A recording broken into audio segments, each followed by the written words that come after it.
It's interesting, Wally. When I met Gino years ago and came back to Texas, there was nobody in Texas doing EOS. Zero.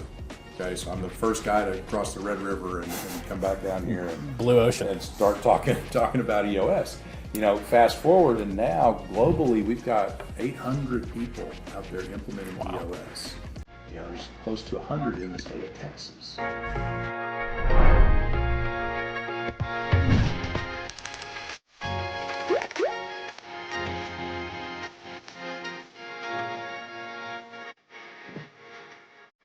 Hey guys, Wally Olivieri. All right, so what is 24/7 mindset? Most times when you hear 24/7, you're thinking what? 24 hours a day, 7 days a week, just grinding, hustling. I learned over time, a 24-year career in mortgage and multiple other businesses that I own, is unfortunately you'll get burnt out. I became an absent father, I became an absent husband, and I became a poor business leader because I was trying to work 24 hours a day, 7 days a week, trying to build a business, maintain a business. When I learned how to work smarter, not just harder, by doing things the best way it could be done, instead of just simply doing my best, I learned how to work only 24 hours a week, 7 months a year, while I got paid from the business residually 24 hours a day, 7 days a week. You can do the same. Welcome to the show. Hey guys, it's Wally Olivieri, 24/7 Mindset. Super excited today.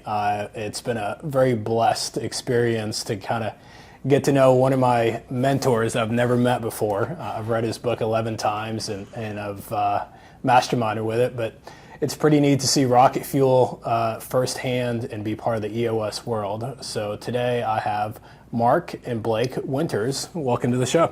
Thanks, Wally. Great to be here. Yeah, absolutely. So tell us a little bit about where do you feel like your love for the book, the vision, like how did that ever come about? Yeah, so it all started when Gino and I finally met, which was about 13 years ago now. Yeah.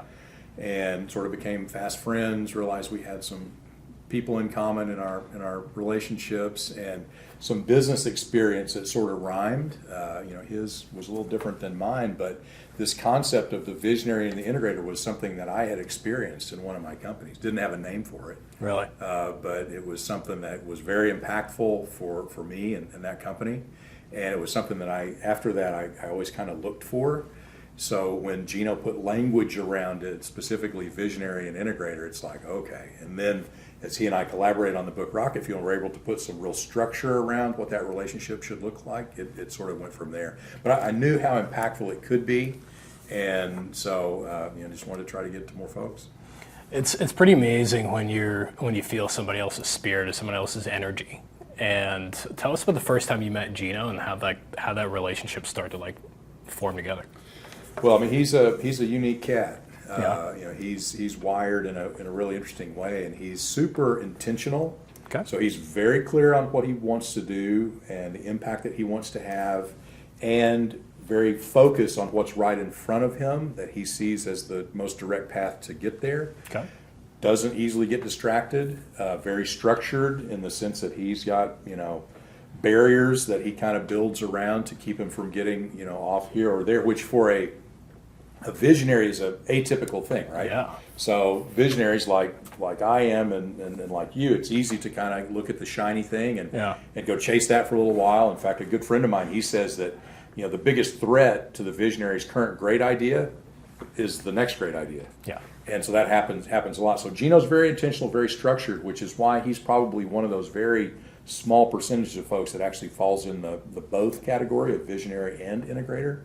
But he's like that. He's a dynamo. He works a ton, and again, he's driven by his passion for the impact he wants to have on the world. And so, as you know, that's just contagious. When you're around somebody that really believes in what they're doing and is super focused on it, it's a lot easier to get excited about what's happening.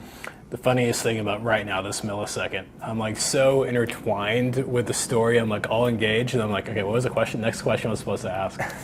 But so when you met Gino for the first time, Blake, what was that like, and how old were you? I guess I was about 3 months younger than I am today. Okay. I actually hadn't had a chance to meet Gino until I wrapped up boot camp, which is the training that all new implementers go through, and I went up to meet with my dad after I completed it and was able to shake Gino's hand and be welcomed in the community. So that was a special experience for me. Yeah. Yeah, so I got to tell a funny story about that, because there were a group of kind of old, OG, I shouldn't say that, but implementers that have been around for a long time, Yeah. and so we're all sitting in this room at a hotel and with Gino, and Blake wasn't going to be able to be at the beginning, so he kind of met up with us. So he kind of came in late, and we had the door sort of propped open, and so he just kind of knocks and comes walking in, and one of the guys is like, "Oh my gosh, security's here." You know, I came in with a purpose. Blake just kind of comes striding in intently, right?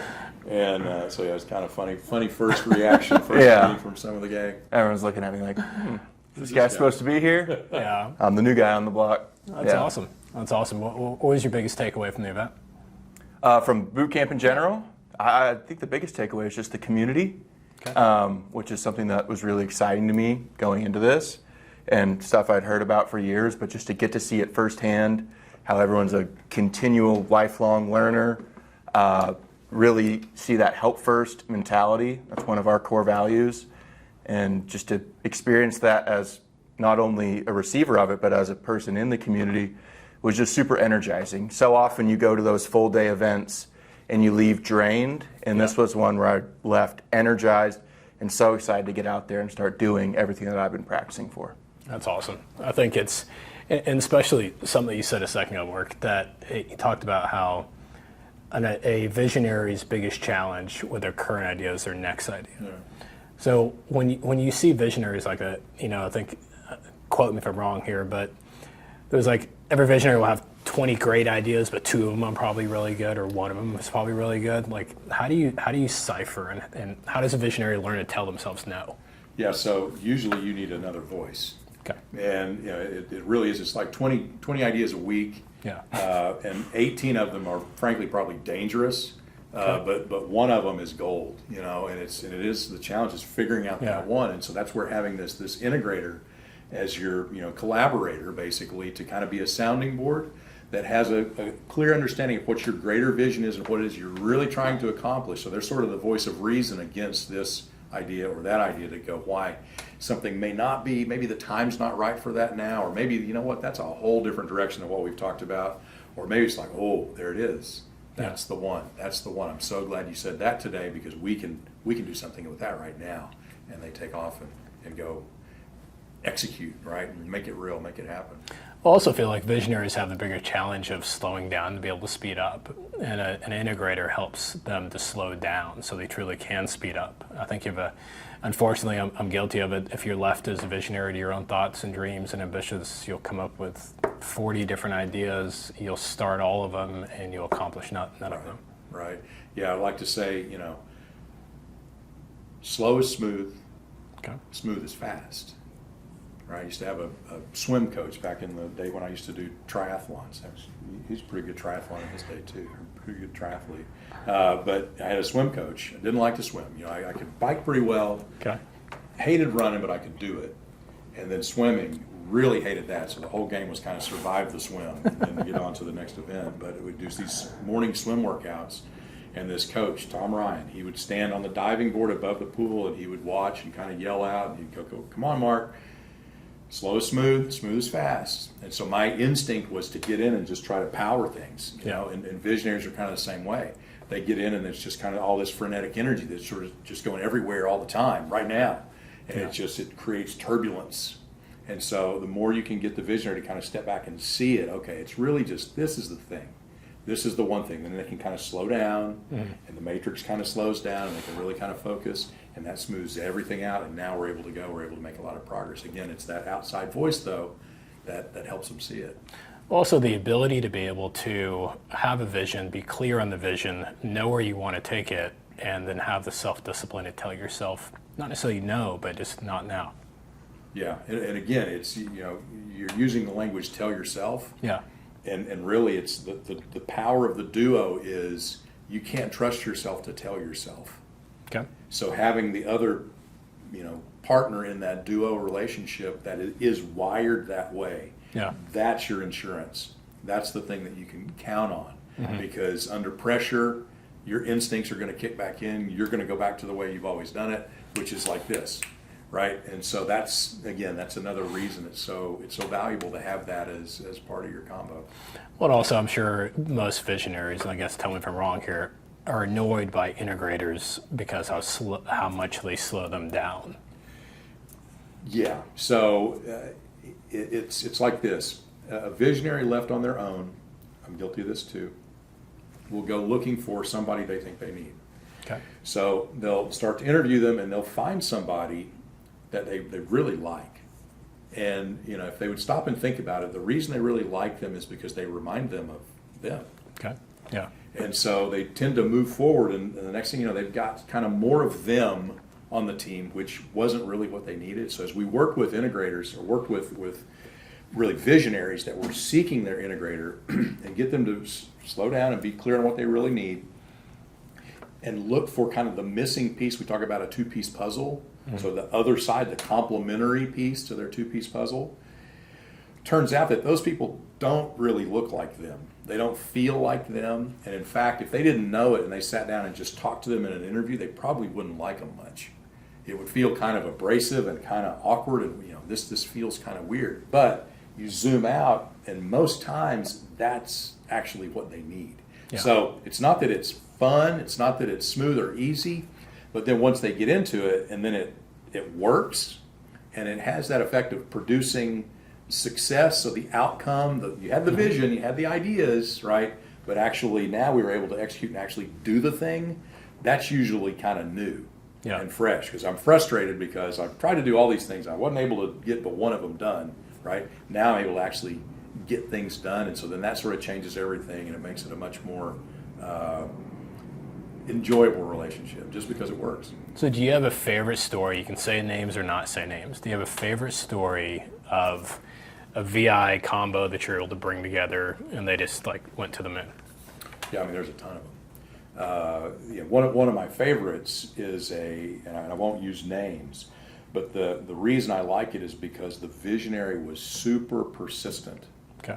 So when he first tried to hire his integrator, he sort of went the easy route, and it was somebody that was just happened to be there. Okay. And he's like, oh, well, yeah, it's got to be them, so-and-so. And just puts them in there. And that didn't work. And so then he goes outside, but a little bit haphazardly, not really a structured approach, but brings somebody in from outside. That didn't work. Outside again, that didn't work. And then finally comes back inside, but this time, each time learning lessons of why it's not working and what's going on. Okay. And then the fourth time, it clicked. I mean, and it literally was just the inflection point for the company that it needed to really take off. And so what I see is, the lesson in that story, and it's a tremendous financial success story. It's a tremendous visionary freedom story, because now that visionary is able to really go and live the life that he wants to live. But through that perseverance, he learned that, my solving my short-term pain isn't the long-term answer. And so many visionaries they're in pain today because they're missing something. It's not working. They can't figure out why. All of it's riding back on them. And so it's like, okay, yeah, you're maybe you can help. I want you to be the answer so badly. You can fog a mirror. Come on. They sort of wish them into being the answer, and they're just not.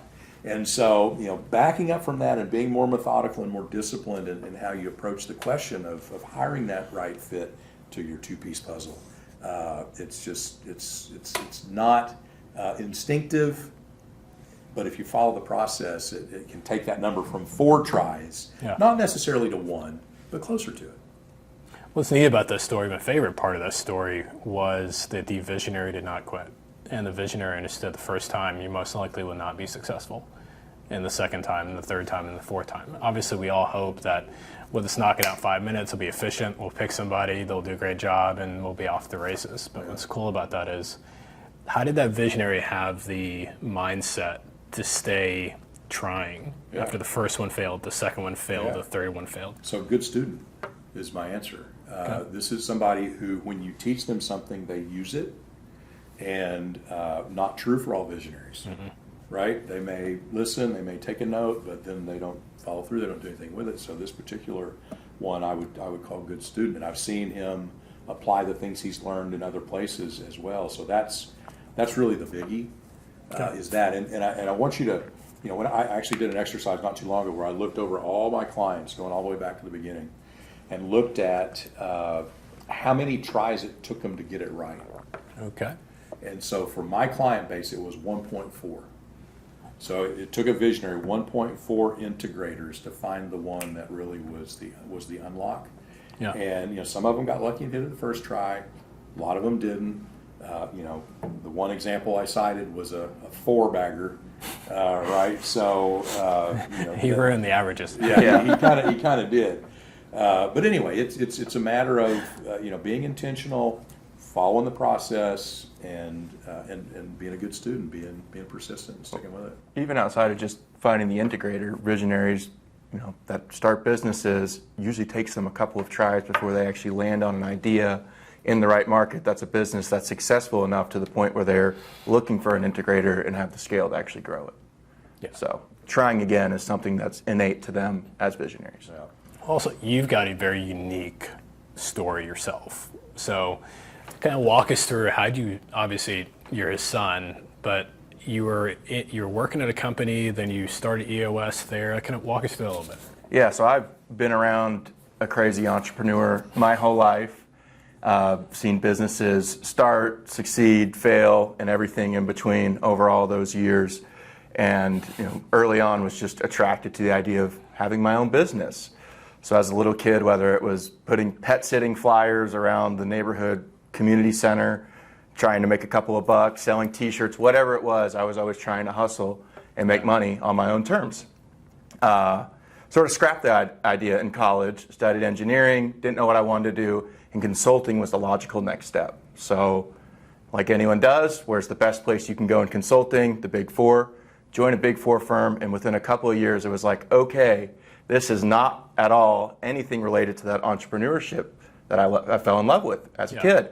So how do I get back to that? So start this wide job search of where can I find that?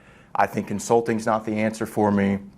Anyways, the search ends up with me finding a small, truly entrepreneurial consulting firm of about 30 people where we all had a role as a business owner. And early on in the interview process, they're throwing out terms like visionary and integrator. And I'm like, hold on, I know that language. I've been exposed to that language. You guys run on EOS? It was like, yeah, we do. We're shocked you know about it.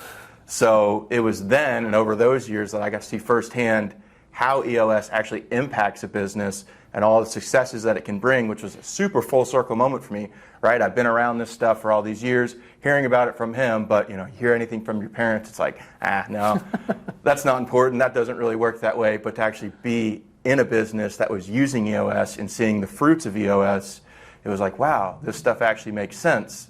And to my engineering brain that likes there to be a structured process of how things work, but not overly complicated. So many engineers over-engineer things. I'm the opposite of that. Simple is better. EOS absolutely follows the simple is better. It's like, wow, I get this system. I understand how it works. And when I was looking for the next phase of what I wanted in my career, it was helping entrepreneurs and getting to implement this system that I'm so passionate about and I truly believe in. So go back a little bit. So the company was doing EOS. You came in. You had the inside scoop of it. How did the company do, and how is it doing now? And so the company was super successful. It was one of the tightest knit groups that I've ever seen. So one of the things that we talk about in EOS is being healthy as a leadership team and how that boils down to the rest of the company. And this company was absolutely healthy. They got all the right kind of people in the right seats. We worked together well, and just even on a human level, everyone got along, and it was just a place that was exciting to go to work, and that translated to the work that we delivered to our clients. Yeah. We were able to take that good attitude and good spirit, and that was a differentiator for us, and they would work with us. They're like, you guys aren't like the other consultants. You don't come in here and just hand us off a deck and send us an invoice to pay us a lot of money. You actually are invested in our success, and that's why so many of our clients stuck around for so long. What ended up happening with that business is we sold to a larger organization based out here in Dallas, Paraveda Solutions, and for the past year and a half, 2 years, have been transitioning into that new company, bringing a strategy wing to a more software-based organization, and taking some of those things that we learned while implementing EOS to the new business. What was the biggest thing that the visionary you feel walked away with? I think she walked away with freedom Yeah. in the fact that she didn't have to do quite as much in Yeah. the business. She got an integrator in position to do some of the things that she didn't necessarily love doing. And then the entire leadership team all had their roles, and they were all held accountable to make sure they were executing on those roles, where 10 years prior, when she was starting the business, there was some turnover with a co-founder exiting the business and just trying to get themselves positioned in the market. And I think once they got to the point where they implemented EOS, they were able to soundly say, this is who we are, this is what we bring to the consulting world in the Dallas and Denver markets. There's nothing worse to be a visionary when you feel trapped within your own vision. It's like, it's truly feeling like you're in a straitjacket in a room of walls with cushions on the walls, and you're just banging your head against one, and you just feel so trapped. Yeah. Yeah, this word freedom, that's the theme that I see come up again and again. And with entrepreneurs, and again, in my string of 15 or whatever, I certainly lived this more than once. But you have this entrepreneurial seizure where it's kind of like, oh, I got an idea. I see, oh, this is going to be awesome, right? And you jump and you're thinking, this is going to be great. We're going to change the world. I'm going to make a ton of money. I'm going to get to work with all the cool people. Nobody's going to tell me what to do. All this stuff, right? And so you jump in, you make the move, scary as it is for some people, and then fast forward 6 months, 12 months, and you look at the reality that's happening for that entrepreneur.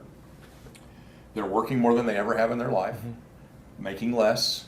They're having to suck it up because they just got to, because they're forced to by the situation of the business. So they're having to work with people they don't like a lot of times. They don't feel like they're making a difference, and they can't figure it out. And so that's this trap that these entrepreneurs find themselves in when they make that leap again and again. And so EOS, the Visionary Integrator Duo, that structure, that's the path that I've seen again and again pull those entrepreneurs back up out. So then freedom is the thing that's on the other side of that. There's a motivational speaker named Jocko. I don't know if you guys heard of him. Yeah. He's got a quote that discipline equals freedom.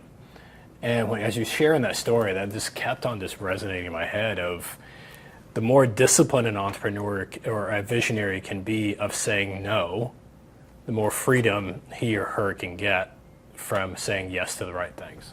And there's those serial visionaries that freedom for them is having the ability to go on to the next thing. Yeah. And they're not, the business that they're in right now isn't so reliant on them being present 50, 60 hours a week, and they can back that down to 10 hours a week or even less, and then go on to the next thing that they're passionate about. Yeah. So you shared a story of a great VI combo. Yeah. And definitely you don't need to say names.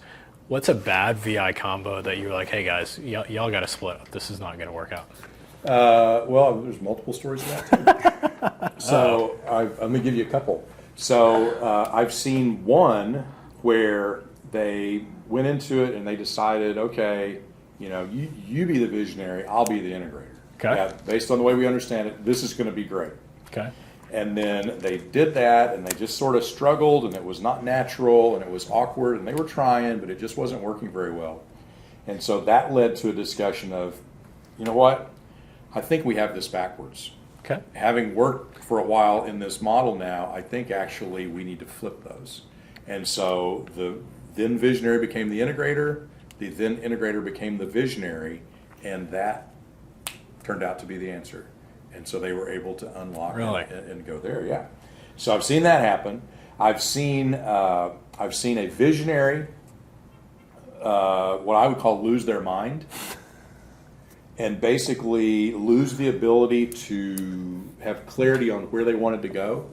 Did they want to grow? Did they want to sell? Did they want to, sort of maximize enterprise value? And so that's sort of a crazy thing, because rockstar integrator sitting there ready to take the command and go make it happen, right? Charge that hill, take that hill. And absent that clarity, the integrator's just like, what do I do? And the whole leadership team, in fact, gets really confused by that. And so I saw integrator leave, right? Go find a visionary that is clear, right? Yeah. So that was super important. I've seen, variations of the other side where the business was able to be successful, good duo for the business at this stage, but then fast forward 2 years, 4 years, and it's a different game now, Yeah. right? We're playing at a different level, much larger, complexity is different, and the visionary has been able to adapt. The integrator hasn't been able to keep up, and so that becomes apparent that then all of a sudden having that person in that seat as the integrator is the bottleneck. That's what's slowing us down, and have to have that hard conversation. So our viewers are mortgage loan officers, CPAs, financial advisors, family will attorneys, insurance agents, and also real estate professionals. Yeah. So let's just say if they're the visionary in their world, what are like the top 3 things they should look for in an integrator? So it's going to be, again, back to the 2-piece puzzle and complementary parts. Step 1 is really to look at yourself and what you're great at, what you enjoy versus the stuff that you hate or are not good at. Okay? Because you're looking for somebody to be that balance. And we've got assessments online that anybody can take that kind of gets to that, the crystallizer assessments that lets you understand where you fall on either side of that 2-piece puzzle. Second thing is really to understand your business. And we talk about a spectrum of need for really the visionary as well as the integrator. But think about, for that mortgage business, for example, how much visionary does your business need? And the answer can be different for, not just within the industry, but within someone's own business within that industry based on what their aspirations are, which market they're in, which segment they're in, right? You can have different niches there, but you're looking for, is it rapidly changing? Is there a lot of regulatory complexity? Is there a lot of competition? Do I have, super aggressive growth aspirations or not? Where am I in my own life cycle? All those kinds of things to kind of understand for your business. It's answering the question, how much visionary does your business need? But it's also answering, how much integrator does your business need? Okay. And some businesses, if it's a small shop, like not a lot of employees, not a lot of complexity, then the integrator they're looking for on the spectrum of things is probably closer to like a project manager, right? If it's something where, we're blowing and going and we're adding people and we're adding different offerings, we're doing ancillary services that bolt onto this thing, and so it really is more complex, then the integrator that you're going to need is going to be more advanced, they need the ability to handle that complexity.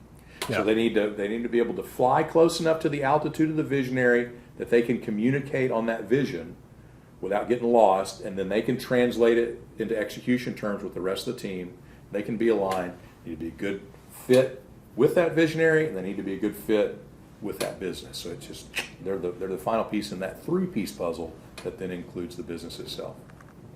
I think also the visionary is sometimes a challenge that I've even seen in my world was when I'm looking for an integrator for a business, I want to also like the person.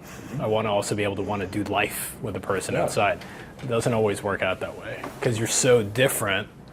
Sometimes you don't need it. It won't work out well, and you need someone that's awesome for their role in their business. Y'all ever seen that? Yes. Yeah, I mean that's kind of the story I was telling, where the visionary left to their own will hire themselves. Yeah. Right, and so yeah, it's a happy accident if it happens. Okay. That's the way to think about it, right? So be intentional to fill that missing piece of the integrator, and if it happens to be somebody that you share hobbies with, or families or friends and want to travel with, or something, and that happens too. It's just not as often, and don't let that be your driving decision factor. Yeah. Right? It's a happy accident. Even if you're totally different people with totally different personalities, the thing that's core there is the respect. Okay. So you might come from it from a totally different angle than me. We don't see eye to eye, but I know what you bring to this relationship, and I respect your opinion. As long as that's there, the rest doesn't really matter. 100%. Yeah. So let's flip that around and say, okay, let's say I'm an integrator. What do I want to look for in a visionary? Yeah, so the same thing, or the opposite, right? So you want to understand where you fall on that integrator spectrum. So are you, more of the project manager end of things, or are you a horse that can really handle all this complexity and a lot of people and multiple markets and multiple business lines and all that kind of stuff?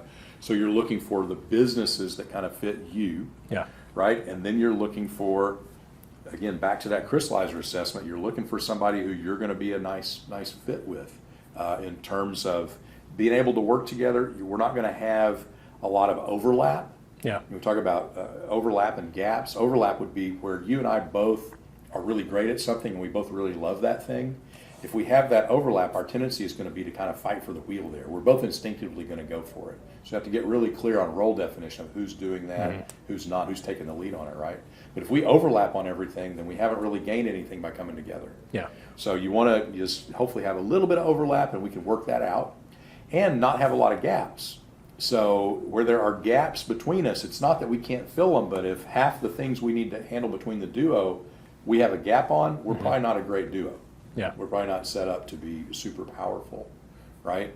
So they need to understand that, understand themselves so that they can see how they fit in with a visionary. And then the last thing is, the data tells us that there are 4 visionaries for every 1 integrator. Okay? And remember, that 1 integrator, because of the puzzle concept, would not be the perfect fit for all 4 of those visionaries. So the math gets worse. The integrator is the scarce commodity. Yep.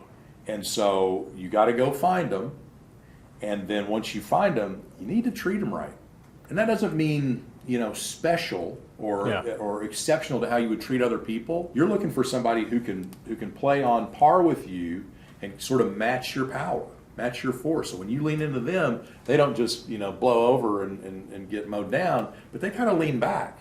And we're eye level, we're eye to eye. And so like Blake said, it's a respectful relationship. So we respect and appreciate each other. Each one brings something different that when we put it in the structure, it blends together and it's a super powerful mix. They're the offensive tackle, right? Super valuable, super important, not the quarterback that everyone hears about, and they get to be a little more choosy, right? They get to find the right environment for them because they're such a needed commodity, and they're outnumbered 4 to 1, like you said, with the visionaries. So, in your role being the implementer. Yep. Okay. So, as you go down that path, walk us through. But to say, if someone's listening to this podcast and they want to come to you and like look at, hey, what do I do? Like, how do I start? Like, where do I start? And what's the process look like? Walk us through that. The process of learning about EOS? Yeah. So first, obviously, if you got to take the assessment, are they integrated? Are they visionary? Then it's the 90-minute meeting. But what's that process look like?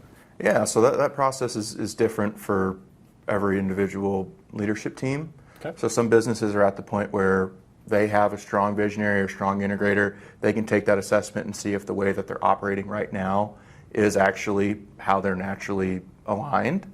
But within EOS more broadly, there's different paths. So EOS Worldwide has plenty of tools out there on the website, eosworldwide.com, where they can get plugged into a number of assessments, articles, and just learn a lot of information about what EOS is so they can start to get flavors of it and implement smaller things in their business. Maybe they're at the point where they've done that and they have some success with the system and they're looking for a full-blown professional implementation where they would engage someone like me as a professional implementer to take them through the proven process of starting a company on EOS to the point where they're experiencing all of those freedoms and things that we mentioned earlier. So typically what that'll involve is a number of full-day sessions where we work with the leadership teams, get them to stop working in their business for a day and actually work on their business, stepping outside and talking about things like who's on the leadership team, in the right seats, right people in the right seats, getting the vision really sound for the organization. And we've got a whole process as implementers that we follow through that we've done for more than 23,000 organizations at this point, totaling, I think it's up to 160,000 full-day sessions. So we've done a lot of these, and we have a process down that works. And it's getting the business owners to, one, understand that they do need help and want that help. Because if they're not there mentally, then what we're offering probably isn't going to help them. But once they recognize that they can be better tomorrow than they are today and see EOS as a path to get there, then we've got a whole playbook and to get them to do that. Yeah. So one of the things I would just sort of add on to what Blake said there, it's interesting, Wally. When I met Gino years ago and came back to Texas, there was nobody in Texas doing EOS. 0. Okay, so I'm the first guy to cross the Red River and come back down here and Blue Ocean and start talking about EOS. fast forward, and now globally we've got 800 people out there implementing EOS. There's close to 100 in the state of Texas, right? And so it's interesting to sort of watch that ecosystem evolve and build. Yeah. And one of the things that's interesting for me is through the years, I've got to work with a lot of implementers, and there's some great ones, and I've had the opportunity to kind of help them, learn here and there. They've helped me, and we all kind of, in a community, try to continue to learn and master this material. And mastery is a journey. You never get there, so I'm still learning to this day. It's been kind of fun with Blake because, of course, I have a vested interest, but just to kind of watch him work with clients. And one of the things that we talk about a lot is the idea of purity. Okay. When we talk about implementing EOS, because somebody can go buy the book Traction and they can go, oh, I can teach this. And then they go, hang out a sign or make a post or run into somebody and they go, I can do that for you. I can teach you that. And when they do that, we don't know what they're doing. But somebody who's a professional implementer that's been through our training, we know that they're dialed in. They know what right looks like. They know what pure looks like. And again, from my experience, it's kind of cool because as I've watched him work with clients, I can without hesitation say that I can't think of anybody better to give somebody a pure implementation of EOS than this guy right here. Really? And I don't know what it's a combination of. I mean, he gets all the credit in terms of just his tenacity and diving into it and learning it and all that. But when I watch him teach with a client, I mean, it is exactly what they need to be taught. So anyway, for what that's worth. Don't reinvent the wheel. Is it because you got really big biceps and they're just intimidated? Yeah, just bully them. The security guard walking in the room. I love it. So I remember when my EOS story and going through it, and then I was really, happily surprised when we first of all, figured out who was on the leadership team. And that was like super hard because I'm the middle of three boys, and well, this person's been with me for 12 years. This person's been with me for 17 years. Like they really know, and like, but then you realize like the OG crew usually that you start with is probably not the best. It's definitely not the best for the sake of being on the leadership team, just for this fact that they've been with you the longest. Then you realize that as starting a business, then the leadership team didn't really start with you and they grew with you. But then you realize, okay, the core values were created by me 16 years ago, right? But have they gotten a vote of what the core values are of the company? And when you restructure the core values as a team, now you've got a guiding light that you're able to understand, like, okay, does someone fit within these core values? Right. You ever experience that in a class? Yeah, I mean, it's one of the very first things we do is build out the accountability chart because it's awkward, right? I mean, very often you go through that exercise and there's someone in the room who ends up not on the leadership team. Yeah. Or they're in a different seat than they thought they were. And that's never really a bad thing. Long term, it ends up working out. At first, it's uncomfortable because, oh, I'm not a leader. No, you have another seat in the organization if you're still a right person for that organization. Yeah. However, if you bring the core values into question and that person doesn't match with your core values, it doesn't matter how great they are at their job. Yeah. They're not going to be a good fit in your organization long term. They're going to chip away at that culture that you're trying to build. So once you get that leadership team in place and get everyone very clear on what they're supposed to be doing within that leadership team, then the vision and all of that stuff follows suit, and there's not any questions around, oh, well, this person's just here because they've been here the whole time. No, this person's here because they are responsible for these 5 things, and this is what they do, and this is what we're going to hold them accountable to do. So and everyone's equal within that leadership team. In your experience of the 90-minute meeting, what's like the number 1 or 2 big takeaways you want people to have from the 90-minute meeting? I would say the biggest thing is what I mentioned earlier, is realizing that something like EOS can help them. Yeah. Usually if they're in the 90-minute meeting, they've already come to terms with, hey, we have room for improvement, but it's getting them to understand that EOS can give them all of those things that they're longing for. Yeah. And then the second thing is just getting buy-in with the rest of their leadership team, or tentative leadership team at that point, right? Like there's going to be some shifting around that goes on where other people see that vision, because It's no fun to go into a session room where you've got one person who's gung-ho about EOS and the other people are just resisting it, because it's going to make for a bad session and you're not going to actually get any of those results that you want. Now, it's okay to have a healthy, cautious be cautious about it. Like, oh, I don't know. I'd like to see it actually work out. Yeah. But be open to it, right? So if you can do those two things, and encompassing all of that is understanding, getting the company's vision and accountability and the traction, all the tools and disciplines that we use to make that happen. It's getting them to take that step towards trusting the process. Yeah, absolutely. So, one thing that we're doing, you're coming out to speak June 19th in Plano here. So I'll include also the links of the Visionary Integrator assessment on there. Would you be open if I include also the link to schedule a 90-minute meeting with you? Absolutely. Okay. Yep. Awesome. What should their expectations be? Like, what would the outcome look like for them with that? Out of the 90-minute meeting, hopefully excitement. Hopefully excitement that there's something out there that can help them get over all those stresses that they're experiencing in their business right now. And hopefully at the end of it, they see a better business and a better life for all of the people that are in that room and on that leadership team, but even trickled out throughout the rest of the company. Yeah.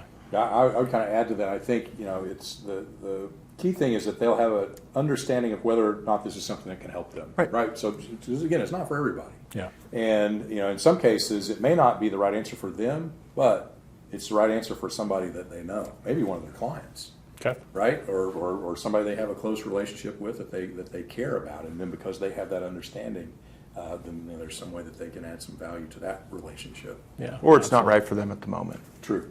Yeah, that's a good perspective also. Yeah. Well, good. Well, as we wrap up, I'm going to give you guys the last closing statements. So Okay. What do you want to share out there with the 24/7 mindset world? You want to go first? Of course.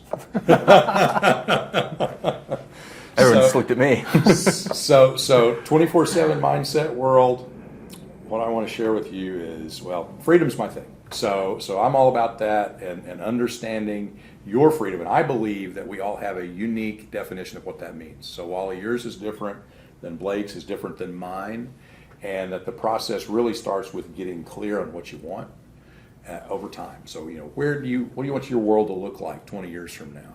And then kind of working back from there. And so whether it's on your personal front or your business front or whatever, if you have that clarity about the future, that's going to lead you back into the things that you need to be focused on now to give yourself the best chance of getting that freedom that you really want. That means something to you.